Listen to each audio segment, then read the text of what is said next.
Charlotte, tu ne bois pas ton jus de fruits? Oh non! Oh, c'est dommage, car si tu ne le bois pas, tu ne vas pas grandir et tu vas perdre toute ton énergie.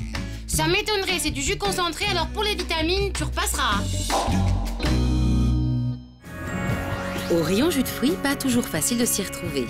Entre 100% pur jus, nectar et jus à base de concentré, le choix n'est pas toujours évident, car chaque appellation recouvre qualité et mode de fabrication différents.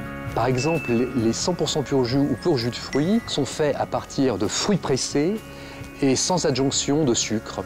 Ces jus de fruits ont les mêmes qualités que les jus de fruits pressés à la maison, à l'exception près qu'une partie de l'eau contenue dans les jus sera évaporée par chauffage, pour des raisons de transport. Cette eau sera rajoutée ensuite lors de l'embouteillage par le fabricant. Grâce à leur mode de fabrication, ces jus sont ceux qui respectent le mieux le fruit en conservant au maximum ses qualités nutritionnelles.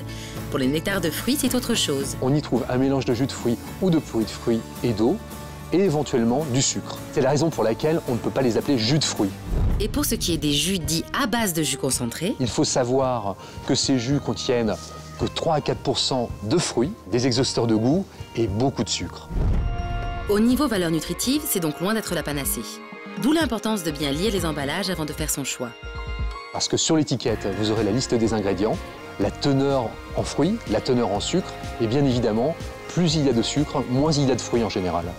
Mais quel que soit votre choix, n'oubliez pas que la conservation doit être la même pour chacun. Pensez à bien conserver ces jus de fruits à l'abri de la lumière, et une fois ouverts, pas plus de 3 jours au frigidaire.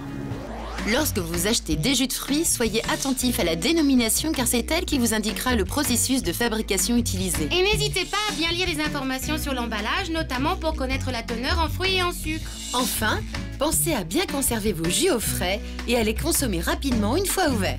Et si je te le presse, ton jus d'orange, tu le bois? Ouais, y a pas du jus de pomme plutôt, je préfère.